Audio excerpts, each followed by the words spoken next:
ഇവിടെ മുഅ്മിനീങ്ങൾ. ജനുവരി വർഷത്തിന്റെ പുതിയ ഒരു ആദ്യത്തെ ജുമാ ദിവസമാണ്. ഇതുപോലെ ഇക്കൊല്ലം നമുക്ക് ലഭിക്കുന്ന എല്ലാ വെള്ളിയാഴ്ച ദിവസങ്ങളും ആഫിയത്തോടെ ആരോഗ്യത്തോടെ ജുമായിൽ പങ്കെടുക്കാൻ, പള്ളിയിൽ എത്തിക്കാതിരിക്കാൻ, ഓതാൻ, സ്വലാത്ത് ചെല്ലാനും, വാത് പറയാൻ, അത് കേൾക്കാനും അല്ലാഹു നമുക്ക് ഓരോരുത്തർക്കും നമ്മുടെ കുടുംബത്തോടൊന്നിച്ച് ഞങ്ങളുമായി ബന്ധപ്പെട്ട ആളുകളുമായി എല്ലാവർക്കും അല്ലാഹു ആഫിയത്തോടുകൂടിയുള്ള ദീർഘ ആയുസ്സ് അനുഗ്രഹിക്കുമാറാകട്ടെ.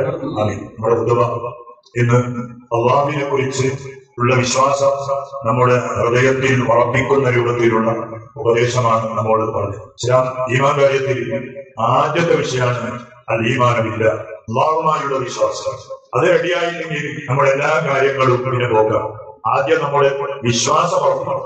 നമ്മുടെ അൽ-ബഖറ സൂറത്തിന്റെ തുടക്കത്തിൽ തന്നെ അല്ലാഹു നമ്മോട് പറഞ്ഞത് ഒരു മുഅ്മിനായ മനുഷ്യന്റെ വിശ്വാസത്തിന്റെ ഏറ്റവും വലിയൊരു ഭാഗമാണ് ഗൈബിയായ കാര്യങ്ങൾ, നമ്മുടെ കണ്ണിൽ കാണാത്ത കാര്യങ്ങളെ കുറിച്ച് വിശ്വസിക്കുക.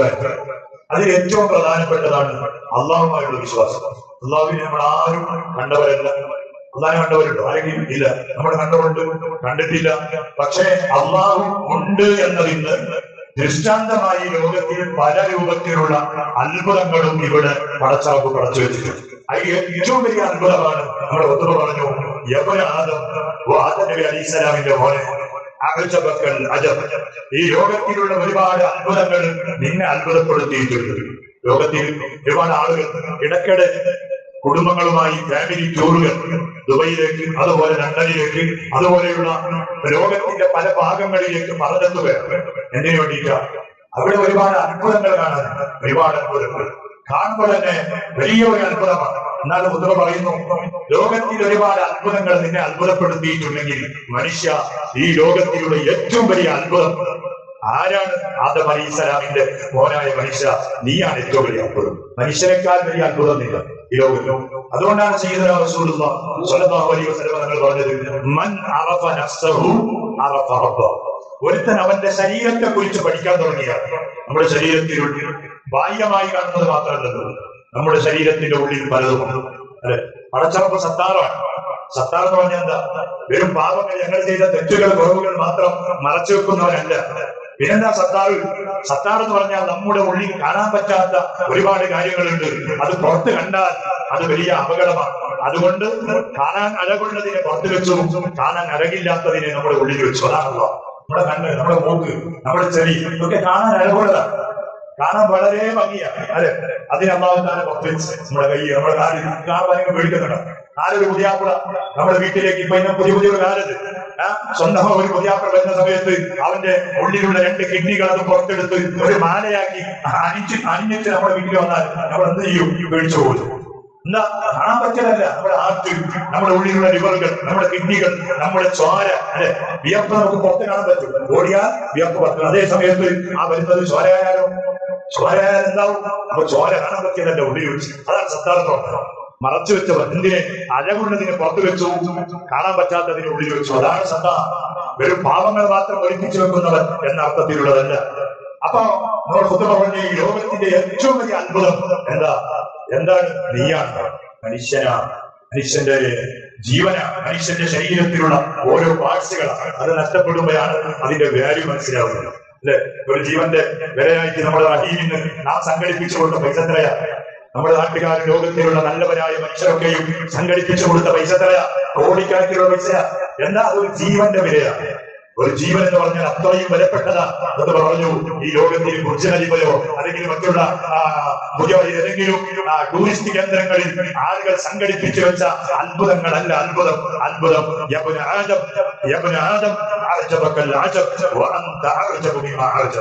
ഏറ്റവും വലിയ അത്ഭുതം മനുഷ്യനാകുന്ന നാം ഓരോരുത്തരും. എന്നൊരു ഖുതുബ നമ്മോട് പറഞ്ഞു, ഓ മനുഷ്യ, നിന്റെ ലോകത്തിന്റെ പരിസരങ്ങളിലേക്ക് എന്തുകൊണ്ട് നീ നോക്കുന്നില്ല? നിന്റെ ചുറ്റുപാടിലേക്ക് എന്തുകൊണ്ട് നീ നോക്കുന്നില്ല? എന്തെല്ലാം അത്ഭുതങ്ങൾ ഇവിടെ പടച്ചു, എന്തെല്ലാം അത്ഭുതങ്ങൾ. മോഹിനികള് ഇന്ന് കുറെ ആളുകൾ നിരീശ്വരവാദികളാവുകയാണ്. പടച്ചോനില്ല എന്നൊരു വിശ്വാസത്തിലേക്ക് എത്തിപ്പെടുകയാണ്. ചെറിയ ചെറുപ്പക്കാർ എന്തായാലും അറിയോ, അവരെ സ്വന്തം ബുദ്ധി കൊണ്ട്, സ്വന്തം തന്റെയിടം കൊണ്ട് ആ കാര്യങ്ങളൊക്കെ ഇങ്ങനെ ചിന്തിക്കാൻ തുടങ്ങും. ഇങ്ങനെ ചിന്തിച്ചാൽ മനുഷ്യൻ എവിടെ എത്തും? മനുഷ്യൻ എവിടെയെല്ലാം എത്തിക്കൊള്ളുകയാണ്. സുബ്ഹാനല്ലാഹ്, അവന്റെ ഉള്ളിലുള്ള വെളിച്ചം അത് വിട്ടുപോവുകയാണ്. അവന്റെ ഉള്ളിലുള്ള ചിന്തിക്കാനുള്ള ആ കഴിവ് അത് നശിച്ചു പോവുകയാണ്. അതുകൊണ്ട് പുതിയ പുതിയ ചിന്തകളുമായി ആളുകൾ കടന്നു വരുന്നു. ഇതിനിടയ്ക്ക് ഒരാൾ എന്നോട് പറഞ്ഞു, സാറേ, നമ്മുടെ മൊയ്തീൻ പള്ളിയിൽ ആളെല്ലാം കുറഞ്ഞിട്ടുണ്ട്, നമ്മുടെ മകരാളി ജംഗ്ഷനുകൾ പള്ളിയുണ്ട്, അവിടെ ആളുകൾ കൂടുകയാണ്. ഭയങ്കര ആളാണ്, ഇതിന്റെ ഭാഗത്ത് അല്ലാത്തൊരു പള്ളിയാണ്. അവിടെ ആളുകൾ ഭയങ്കര കൂടാണ്, ജമാഅത്ത് ആള്, സ്വൈന്യ ആള്, ഭയങ്കര ആളാണ് നമ്മുടെ പള്ളിയിൽ ഉള്ള ആള് പറഞ്ഞു. അല്ലെ, എന്തുകൊണ്ടാണ് ഇങ്ങനെ സംഭവിക്കുന്നത് എന്നൊക്കെ വരാൻ എന്നോട് പറഞ്ഞതാണ്. അപ്പൊ അതിന് നല്ലൊരു മറുപടി ഞമ്മള് ബഹുമാന്യനായ ഉള്ളാടങ്ങൾ പറഞ്ഞു, അവിടുത്തെ കൊടുത്തുകൊടുക്കുമാറാകട്ടെ. അല്ലെ, വലിയ വലിയ മകനാണ്, അവിടുത്തെ പ്രിയപ്പെട്ട മകനാണ് ഞാൻ മരിച്ചുപോയത്. ബഹുമാനപ്പെട്ട പൂരത്തങ്ങൾ അള്ളാഹുത്താനെ കൊടുത്തു കൊടുക്കട്ടെ. വലിയ മഹാന്മാരാണ്. അപ്പോ ഉള്ളാള് തങ്ങളോട് ഒരാൾ വന്നിട്ട് പറഞ്ഞു ചോദിച്ചല്ലോ, തങ്ങള് എന്നറിയുന്നില്ല, എത്രയെല്ലാം വാദം, എന്തെല്ലാം വാദപ്രതിവാദങ്ങൾ, സംവാദങ്ങൾ, എന്തെല്ലാം വാദങ്ങൾ നമ്മളെത്ര വാദം പറയുന്ന പണ്ഡിതന്മാർ വേറെ ഏതെങ്കിലും പാർട്ടിയിലുണ്ട്? എത്ര ഉസ്താദ്മാർ, ആ പാർട്ടിയിലും ഉസ്താദ്, ഈ പാർട്ടിയിലും ഉസ്താദ്, വാദങ്ങളോടുകൂടി വാദം. പക്ഷേ മെമ്പർമാരെ പിന്നെയും അങ്ങോട്ടും ഇങ്ങനെ ഒഴുകാൻ, ഏത് ജംഗ്ഷനുള്ള പള്ളിയിലേക്ക് ആൾ ഒഴുകുന്നു, വൈദ്യം പള്ളി കാര്യമാകുന്നു. എത്ര വാദം പറഞ്ഞാൽ എപ്പോഴും ക്ലാസ്, എപ്പോഴും ക്ലാസ്, 10-15 മിനിറ്റിന്റെ ക്ലാസ്. ആളുകൾ ഓരോ ദിവസം പറയാം, വാദം പറഞ്ഞപ്പോ ആൾ പറയും, മെമ്പർമാർ പറയാം. എന്നാലോ വാദം എന്ന് പറയേണ്ടതില്ല. ഒരു പ്രാവശ്യം പള്ളിയിൽ പോയാൽ മതി, പിറ്റേന്ന് ആളുകൾ സഹായിച്ച് രാവിലെ ഇടിച്ചു പോകാൻ സുബൈക്കനുസരിച്ച് ഓട്ടോമാറ്റിക് ആയിട്ട് അങ്ങോട്ട് ഒഴിവാണ് പള്ളിയിൽ. എന്തുകൊണ്ടാണ് ഇത്? അന്ന് ഹയാത്തുള്ള കാലത്ത് ബഹുമാനപ്പെട്ട ഞങ്ങളോട് ചോദിച്ചപ്പോ ഞങ്ങളൊരു മറുപടി പറഞ്ഞു, ഞാൻ കണ്ടു. എന്താ ഞങ്ങൾ പറഞ്ഞെന്തറിയോ? ആരോഗ്യം അത് പകരൂല, രോഗം പകരുന്നതാണ്. നമ്മൾ മഞ്ഞപ്പിത്തായിട്ടല്ലേ ഇവിടെ അവതരകാലേക്ക്, മഞ്ഞപ്പിത്തായി നമ്മൾ അവതരിപ്പ് വളർന്നില്ല. എന്ത് കാരണം? രോഗം അത് പടരുന്നതാണ്. രോഗം പകരും, രോഗം അത് വ്യാപിക്കും. ആരോഗ്യം, എന്റെ ആരോഗ്യമുണ്ട്, ആരോഗ്യം ഇയാൾ കിട്ടൂല, അടുത്തുള്ള ആൾക്ക് അത് കിട്ടൂല, അയാൾ ആരോഗ്യമായിട്ട് എന്റെ ആരോഗ്യമാണ്. അപ്പോ അങ്ങനെ പറഞ്ഞ നല്ല മറുപടിയുണ്ട്. എന്താ പറഞ്ഞത്? ആരോഗ്യം അത് പകരൂല, രോഗം അത് പടരും. അതിന് വാദിന്റെ ആവശ്യമില്ല. അതുകൊണ്ട് ഓനിങ്ങനെ സ്പർശിക്കേണ്ട ആവശ്യമില്ല. ഓന്റെ അടുത്ത് നിന്ന് കൊടുത്താൽ മതി. ഓന്റെ കൊറോണ ഞങ്ങൾക്ക് വന്നു. കൊറോണ സമയത്ത് ഡിസ്റ്റൻസ് വാങ്ങിച്ചിട്ട് ഡിസ്ചാർജ് ഇത്ര വീട്ടിൽ ആഴ്ചക്കണ്ട വല്ല പണി വരണ്ട വലിയ മതി. എന്താ? രോഗം അത് പടരും. ഇതാണ് മെമ്പർമാർ മറ്റുള്ള ആശയങ്ങളിലേക്കും നിരീക്ഷണവാദികളിലേക്കും അതുപോലെ പുത്തനാശയക്കാരിലേക്കും മെമ്പർമാർ കൂടി വരാനുള്ള ഏറ്റവും വലിയ കാരണം എന്താ? വാദം പറഞ്ഞിട്ട് കാര്യമില്ല, രോഗം അതിങ്ങനെ പടരും. അതിവിടെ വാദം പറയണ്ട, കേൾക്കണ്ട, വിളിക്കണ്ട, അത് ഓട്ടോമാറ്റിക്കാണ്. ഒരിങ്ങനെ ഇന്നിട്ട് ഒറ്റയ്ക്ക് ഇരിക്കുമ്പോ അതിങ്ങനെ എല്ലാത്തിനും കാരണം എന്തറിയോ? പൈസയാണ്, മണിയാണ്. നമ്മളെ കയ്യിൽ പൈസ പറയാൻ കൂട്ടിയപ്പോ പിന്നെ നമുക്ക് മഹാന്മാര് വേണ്ട, സ്വലാത്ത് വേണ്ട, ദിക്ർ വേണ്ട, റാത്തീബ് വേണ്ട, ഒന്നും വേണ്ട. പിന്നെ ഖുർആൻ വേണ്ട. ഖുർആൻ എന്താ? ഖുർആനെ കുറിച്ച് അത് പറഞ്ഞത് ഈ ശിഫാഉന്ന, അതിന് മനുഷ്യനിക്ക് ശിഫാഉണ്ടെന്നാണ്. മഹാന്മാരായ സ്വഹാബത്ത് ഒരു പാമ്പ് കടിച്ച ഒരാൾക്ക് ഫാത്തിഹ ഓതി മന്ത്രിച്ചപ്പോൾ ആ മരിക്കാൻ കിടന്ന ആളുഷാറായി ഇമാം ബുഖാരി തങ്ങൾ റിപ്പോർട്ട് ചെയ്ത ഇതാണ്. അല്ലെ, എന്ത് വന്നോ, എന്തിന് ബന്ധോ സ്ഥലത്ത് വന്ന്, എന്തിനു വന്ന രാത്രിന് വന്ന്, എന്റെ കീശയിൽ പൈസ ഉണ്ട്. ഞമ്മങ്ങനെ ബാക്കിയായത് എന്തറിയോ? കൈ പൈസ ഇല്ലാത്തതുകൊണ്ടാ. സ്ഥലത്തിന് കറക്റ്റായി ഞമ്മ വരുന്നത്. ഡാക്ടറിനടുത്ത് പോയാൽ ആയിരങ്ങൾ കൊടുക്കാൻ നമ്മുടെ കയ്യിൽ വേണ്ടേ, ലക്ഷങ്ങൾ കൊടുക്കാൻ കയ്യിൽ വേണ്ടേ? കയ്യിൽ പൈസ ഇല്ലാത്തപ്പോ പിന്നെ ഞങ്ങളുടെ ബാക്കിയത്. കുറെ ആളുകൾ എന്റെ നാട്ടിൽ വിദേഹത്ത് തീരെ ഇല്ലാത്തൊരു നാടാണ്. വിദേഹത്ത് എന്ന് പറഞ്ഞത് തീരെ ഇല്ലാത്ത നാടാണ്. പക്ഷെ ഇപ്പൊ തുടങ്ങിയിട്ടുണ്ട്. ആരറിയോ? വിദേഹത്തിന്റെ ആളുകൾ വലിയ വലിയ മാസ്റ്റർമാരാണ്, വലിയ വലിയ എഞ്ചിനീയർമാരാണ്. എന്തറിയോ? കാരണം മാസത്തിന് നല്ല ശമ്പളം എടുക്കാൻ തുടങ്ങി.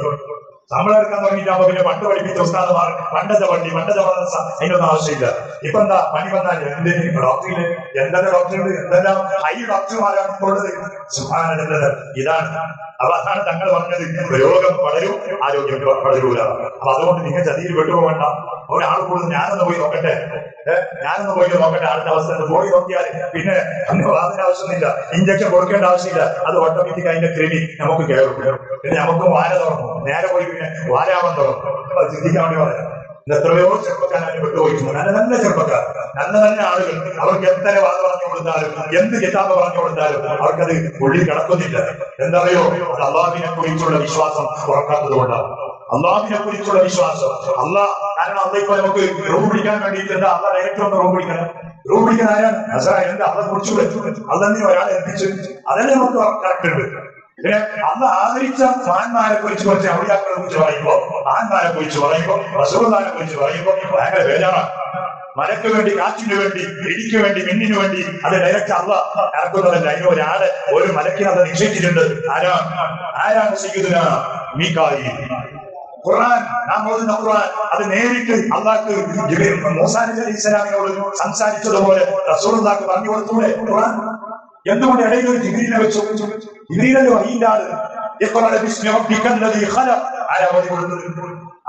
ജിബ്രീലിനോട് കൊടുത്തു, ജിബ്രീൽ വന്നിട്ട് റസൂലുള്ളാഹിക്ക് ഓതി കൊടുത്തു. എന്റെ അന്ന് മൂസാ നബി അലൈഹി സ്വലാമിനോട് സംസാരിച്ചതുപോലെ ഡയറക്റ്റ് ആയിക്കൂടെ? ഇതൊക്കെ നമുക്ക് പഠിക്കാൻ വേണ്ടിയിട്ടാണ് അള്ളാഹ് പറഞ്ഞെങ്കിൽ ഇതൊക്കെ ഈ സംവിധാനം ചെയ്തത്.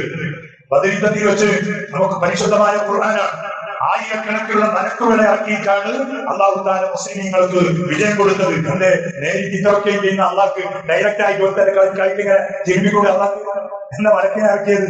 ഇതൊക്കെ ഈ പാഠമാണ്, ചിന്തിക്കാൻ നമുക്ക് പാഠമാണ്. ഇത് മഹാന്മാർ നമ്മൾ പഠിപ്പിച്ചതാ. അതുകൊണ്ട് അള്ളാഹുവിനെ കുറിച്ചുള്ള വിശ്വാസം അത് ഒരു രാജാവിനല്ല എന്ന് പറഞ്ഞ് ഞാൻ മോമിനായി മുസ്ലിമായി എന്ന് പറയാനല്ല. ആ പടച്ച റബ്ബിനെ കുറിച്ച് പഠിക്കണം, അറിയണം. നമുക്കതിന്റെ ഒരു ഭാഗത്തിൽ പോലും എത്താൻ കഴിഞ്ഞിട്ടില്ല. എത്തിയ ആളുകളാണ് അള്ളാഹുവിന്റെ മഹത്തുക്കളായ ഔലിയാക്കൾ, എത്തിയ ആളുകളാണ് അള്ളാഹുവിന്റെ മഹാന്മാരായ ആലിമീങ്ങൾ. അങ്ങനെ അള്ളാഹുവിലേക്ക് എത്തിയപ്പോ പിന്നെ അവർക്ക് ദുനിയാവിന്റെ സന്തോഷം, ദുനിയാവിന്റെ ഭാര്യ, മക്കൾ, സുഖം അതൊന്നും അവർക്ക് വേണ്ട. പിന്നെ അവരുടെ ഉള്ളിൽ എന്താ? അള്ളാഹ് മാത്രമാണ്. നമുക്ക് ദുനിയാവ് വേണം, മക്കളും വേണം, ഭാര്യ വേണം, സുഖം വേണം, സന്തോഷം വേണം. അതിന്റെ ഇടയ്ക്ക് ഒരു 5 നേരം അതിന് ഇങ്ങനെ കുമ്പിടുന്നതല്ലാതെ നമ്മുടെ ഉള്ളിൽ എവിടെയാ അതോടെ നിൽക്കുന്നു? അള്ളാഹുവിനെ എവിടെയാണ്? ആളുകളെ കാണുമ്പോൾ ആളുകളുടെ മുന്നിൽ ഞാൻ വലിയ നല്ലവനാണ്, ഒരു തെറ്റ് ചെയ്യൂല, വഴിയിൽ പോയിട്ട് മൊഴിയിൽ ലോക്കിട്ടാല് പിന്നെ മൊബൈലിൽ എന്തെല്ലാം ഞങ്ങൾ കാണുന്നു, എന്തെല്ലാം തെറ്റ് ചെയ്യുന്നു. എന്റെ അള്ളാഹുമായുള്ള വിശ്വാസം വർക്കാത്തതുകൊണ്ടാണ്. പണ്ട് കാലത്ത് ഒരു ഉസ്താദ് അവിടുത്തെ മുത്താലിമീങ്ങളെ പരീക്ഷിക്കാൻ വേണ്ടിയിട്ട് ഓരോ മുത്താലിമീങ്ങളെ കയ്യിൽ ഓരോ സാധനം കൊടുത്തിട്ട് പറഞ്ഞു, മക്കളെ ഇത് ആരും കാണാത്ത സ്ഥലത്തിൽ കൊണ്ടുപോയിട്ട് നിങ്ങൾ എടുത്തു വെച്ച് വരണമെന്ന് പറഞ്ഞു. അങ്ങനെ ഓരോ മക്കൾ പോയിട്ട് ആരും കാണാത്ത സ്ഥലത്തിലോ ചുവന്റെ അപ്പുറത്തും ബാഗിന്റെ ഇപ്പുറം തന്നെ വെച്ചിട്ട് വന്നു. പക്ഷേ ഒരു കുട്ടി കൊടുത്ത സാധനം തന്റെ കയ്യിൽ തിരിച്ചു കൊണ്ടുവന്നു. ഉസ്താദ് ചോദിച്ചു, എന്താ മോനെ എല്ലാരും എടുത്തു വെച്ചല്ലോ, നീ എന്താ നിന്റെ സാധനം എടുത്തു വെക്കാത്തല്ലോ? അപ്പൊ കുട്ടി പറഞ്ഞ മറുപടി എന്തറിയോ? ഉസ്താദെ, ഞാൻ ഏടെ പോകുമ്പോ എന്റെ മക്കളെ നോക്കുന്നു.